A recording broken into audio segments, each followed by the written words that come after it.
Ada orang yang merasa ujiannya terlalu berat, lalu berkata bahwa Allah itu kejam. Dalam munajat hati, kita tidak menghakimi perasaan itu. Justru kita pahami bahwa kata-kata itu lahir dari hati yang sedang sangat sakit.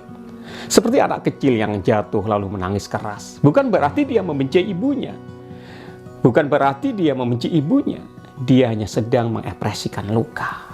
Jadi, perasaan, rasa itu tidak boleh ditolak. Ya, harus dirasakan, diterima, ya. Dan itu bukan berarti Allah kejam, ya. Yang kejam itu biasanya luka kita sendiri, rasa kecewa. Berbagi inspirasi di Inspirasi Berbagi.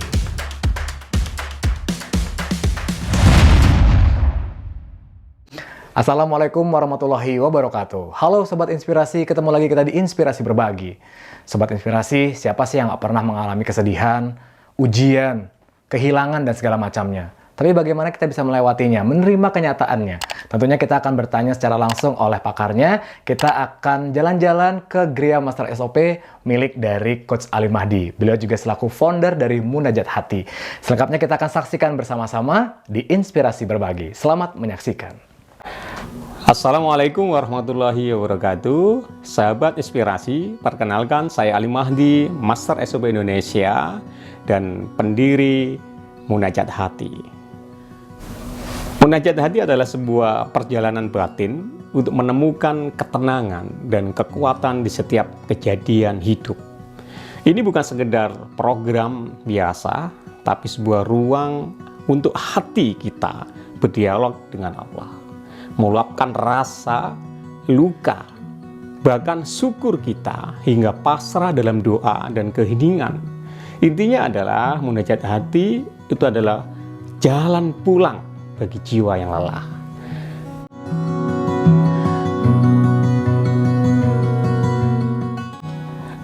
Munajat hati lahir dari kerinduan untuk berbagi pengalaman spiritual, yaitu kita kasih nama spiritual healing munajat hati. Bahwa siapapun bisa menemukan cahaya dalam duka, asal hatinya kembali bersandar kepada Allah. Kenapa munajat hati ini sangat penting?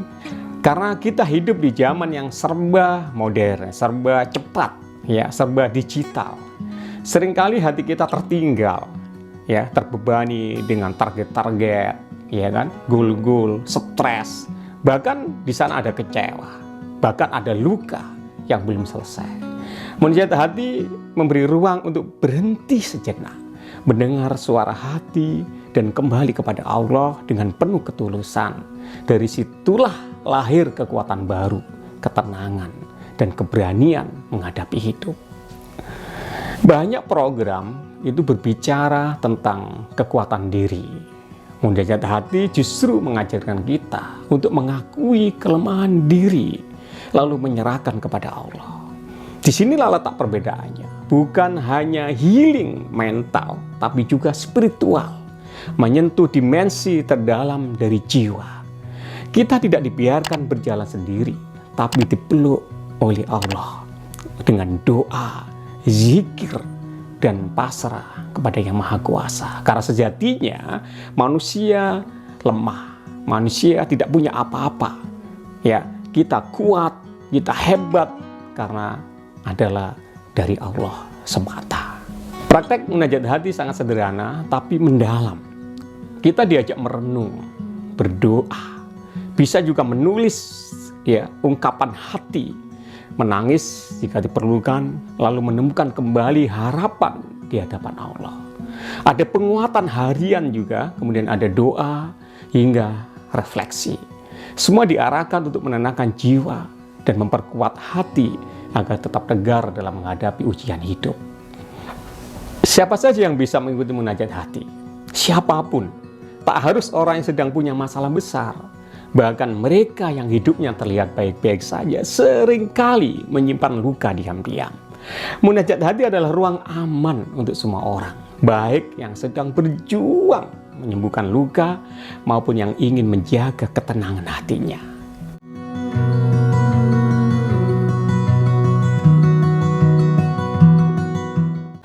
Harapan saya sangat sederhana. Semoga munajat hati ini bisa menjadi pelukan bagi siapapun yang merasa sendirian, menjadi jalan pulang bagi jiwa yang tersesat, dan menjadi cahaya yang menguatkan setiap langkah. Saya ingin setiap orang yang menjalaninya bisa berkata, "Oh, ternyata aku tak sendiri. Allah selalu dekat, selalu ada untuk kita."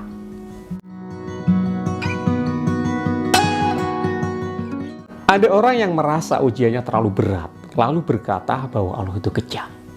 Dalam munajat hati, kita tidak menghakimi perasaan itu. Justru kita pahami bahwa kata-kata itu lahir dari hati yang sedang sangat sakit. Seperti anak kecil yang jatuh lalu menangis keras. Bukan berarti dia membenci ibunya. Bukan berarti dia membenci ibunya. Dia hanya sedang mengekspresikan luka. Jadi, perasaan, rasa itu tidak boleh ditolak, ya, harus dirasakan, diterima, ya. Dan itu bukan berarti Allah kejam, ya. Yang kejam itu biasanya luka kita sendiri, rasa kecewa, rasa kehilangan, dan keterbatasan kita dalam memahami hikmah. Munajat hati mengajak kita jujur pada perasaan, boleh menangis, boleh marah, sedih, bahkan boleh bertanya, kenapa? Tapi setelah itu perlahan kita diajak kembali memeluk Allah. Karena Dia satu-satunya tempat pulang. Kadang kita baru sadar, ujian yang terasa berat justru jalan agar kita bisa lebih dekat, lebih rendah hati, dan lebih kuat. Jadi munajat hati tidak menolak keluhan, tapi mengajarkan bagaimana mengubah keluhan menjadi doa, dan rasa sakit menjadi pintu untuk kembali kepadanya. Sahabat inspirasi, terkadang ujian yang sedang kita alami justru itu adalah solusi atau jawaban atas masalah kita sendiri. Dalam munajat hati, kita percaya bahwa tidak ada ujian yang datang sia-sia.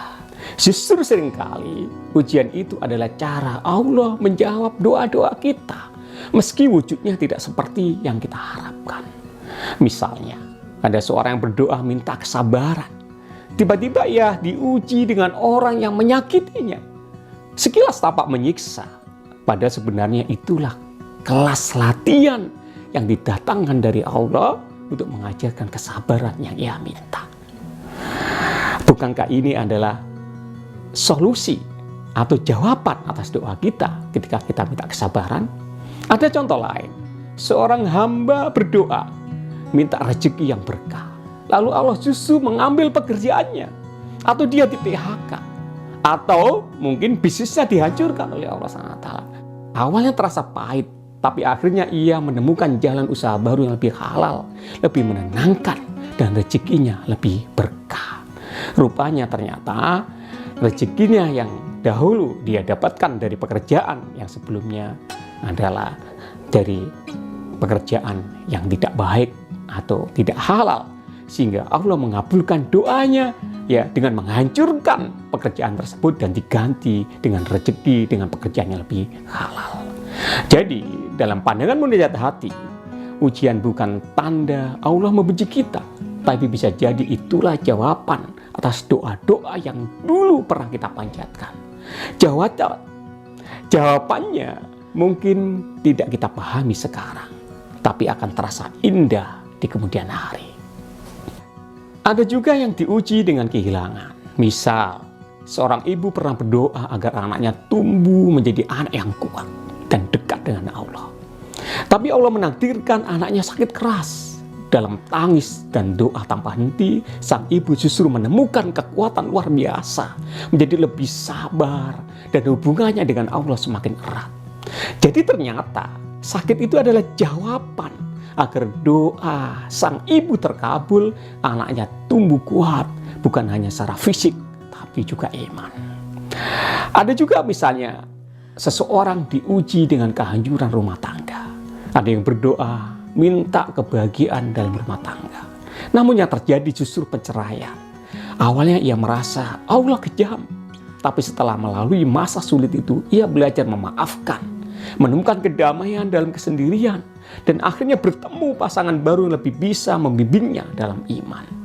Jadi perceraian yang pahit itu sebenarnya adalah jalan menuju doa yang ia minta. Ya Allah, bahagiakan aku. Dan Allah benar ya memberikan kebahagiaan yang sesungguhnya. Adapun ada ujian misalnya kehilangan pekerjaan atau di PHK. Seseorang berdoa ingin hidup lebih tenang dan bisa lebih dekat dengan keluarganya. Tiba-tiba Allah menutup pintu pekerjaannya, di PHK, dipecat. Tentu ia marah, sedih, merasa ditinggalkan, merasa sumber rezekinya hilang. Namun dari situ ia mulai merintis usaha kecil di rumah. Kini ia bisa mencukupi kebutuhannya, bahkan punya lebih banyak waktu untuk keluarganya, untuk anak-anak dan orang tuanya. Kehilangan pekerjaan itu ternyata adalah solusi agar ia bisa hidup lebih dekat dengan keluarga, seperti doa yang dulu ia panjatkan. Ada juga yang diuji dengan sakit. Ada seorang hamba yang sering lalai dalam ibadah, lalu Allah beri sakit panjang yang membuatnya tidak berdaya. Justru dalam sakit itu ia banyak mengingat Allah, kembali sholat tepat waktu dan menangis di dalam doanya. Sakit itu bukan azab, tapi jawaban atas doanya sendiri yang dia panjatkan. Ya Allah, jangan biarkan aku jauh darimu. Begitulah sahabat inspirasi, ya, bahwasanya kadang-kadang Allah mengabulkan doa kita dengan rasa sakit yang tidak kita pahami. Kadang doa kita dijawab dengan air mata, bukan senyum, tapi justru tangisan itu Allah sedang menguatkan hati kita. Kita minta kesabaran, Allah hadirkan orang yang menyakiti. Kita minta kekuatan, Allah beri ujian yang terasa berat. Kita minta kesabaran, Allah hadirkan orang yang menyakiti. Kita minta kekuatan, Allah beri ujian yang merasa berat. Bukan karena Allah kejam, tapi karena itulah cara doa kita dijawab. Sakit, kehilangan, bahkan hancurnya rencana, semua bisa jadi jawaban. Allah tidak salah dengan doa kita. Hanya saja jawabannya lewat jalan yang berbeda. Apa yang kita anggap ujian bisa jadi solusi. Apa yang kita kira musibah bisa jadi anugerah. Munajat hati mengajarkan kita untuk melihat lebih dalam. Ada kasih Allah di balik setiap peristiwa. Munajat hati dalam memandang setiap ujian itu ada 5. Pertama, ujian itu sebagai teguran atas dosa kita. Teguran atas dosa itu menunjukkan bahwa Allah sayang sama kita. Kita tidak boleh dibuat larut atas dosa itu sehingga mencelakakan kita. Yang kedua, fungsi dari ujian adalah pembersih jiwa dan penghapus dosa. Dengan ujian itu misalnya sakit, maka Allah menghapus dosa-dosa kita yang nggak bisa kita hapus dengan cara lain.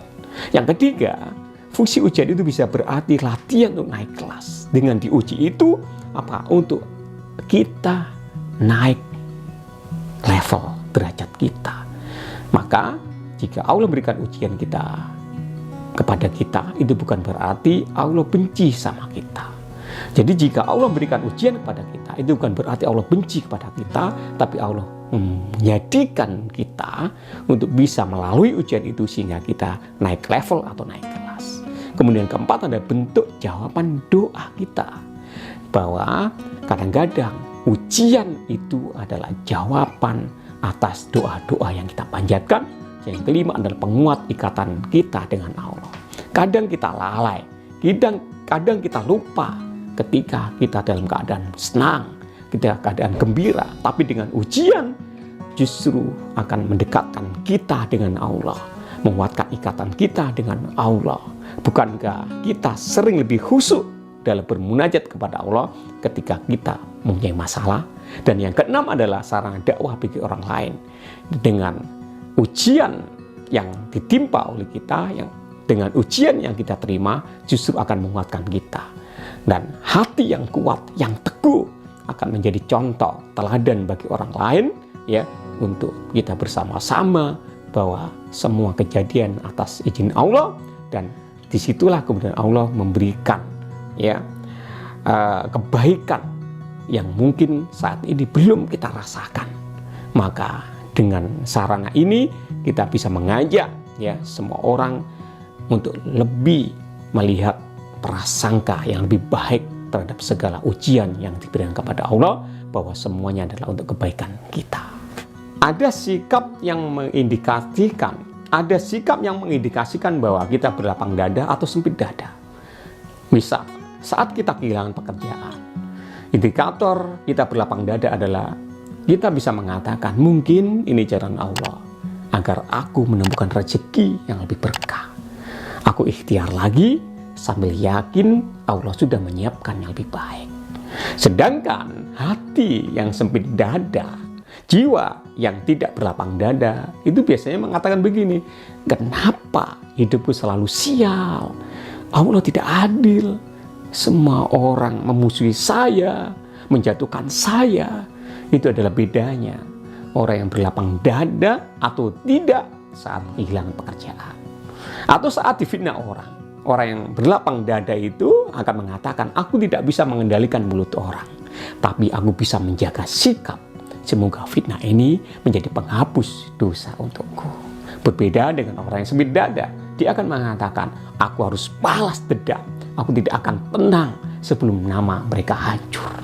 Saat diuji sakit, berlapang dada itu kita bisa mengatakan, sakit ini memang berat, tapi bisa jadi Allah sedang menghapus dosa-dosaku.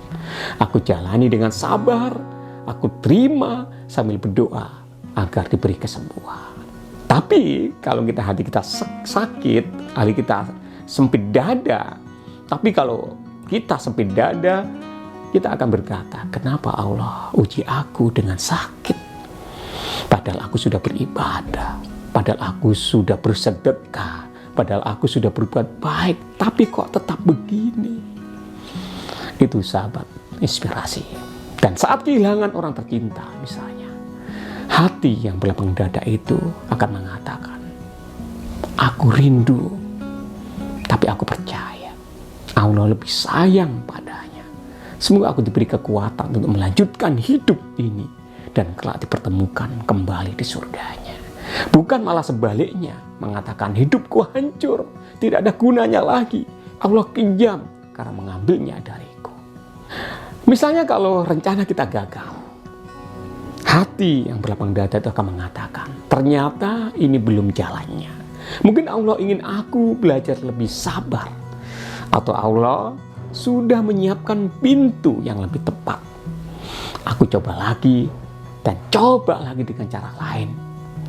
Bukan kemudian mengatakan semua usahaku sia-sia, aku menyerah, tidak ada harapan lagi. Itu adalah kata-kata orang yang sempit dada, yang tidak menerima atas ketetapan Allah. Sahabat inspirasi, dari sini bisa ditekankan bahwa berlapang dada itu adalah menerima dengan ikhlas, tapi tetap berusaha dan yakin ada hikmah di balik setiap kejadian dan ujian itu. Tapi kalau orang yang bersempit dada, sebaliknya, yaitu menolak kenyataan dan mengutuk keadaan, maka ia terjebak dalam putus asa. Sahabat inspirasi yang dimuliakan Allah SWT, jadi munajat hati ini adalah ruang pemulihan jiwa dan ketenangan hati.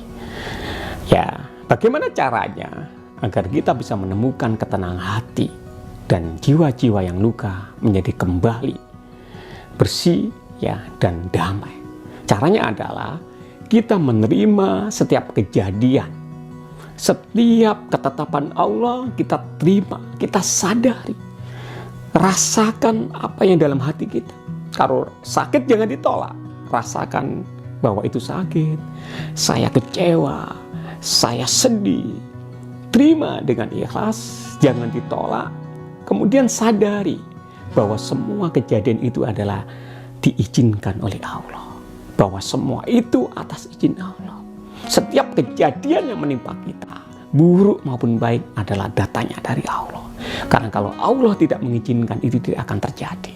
Kita sadari semua itu.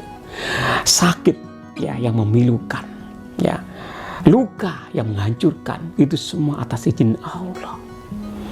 Dan bahkan daun kering yang jatuh tidak akan menyentuh bumi kalau Allah tidak mengizinkan.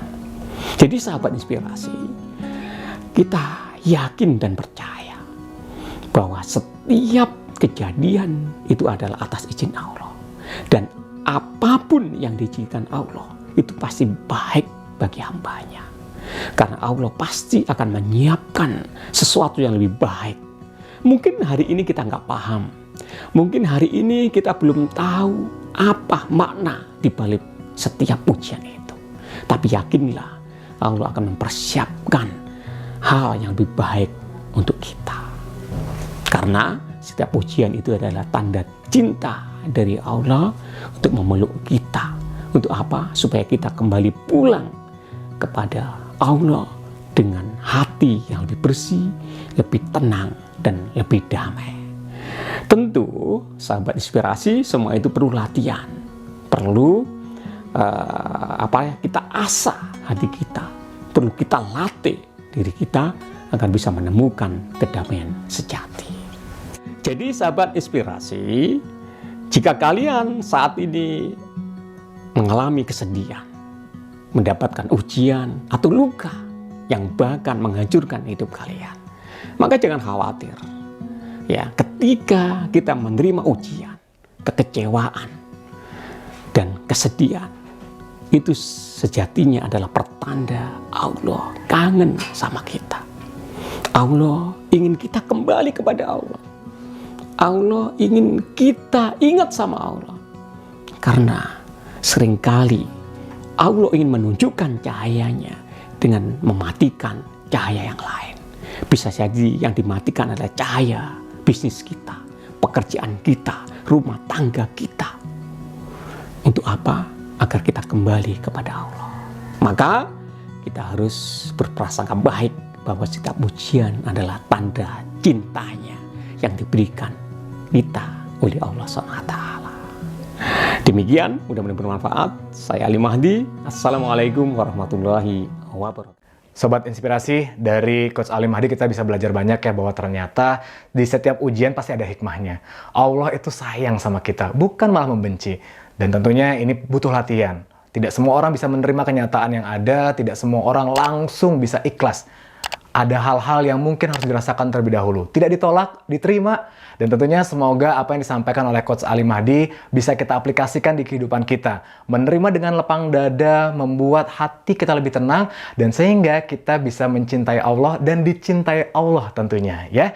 Dan Sobat Inspirasi, apapun yang terjadi sama kita, percayalah, itu adalah tanda cintanya Allah kepada kita.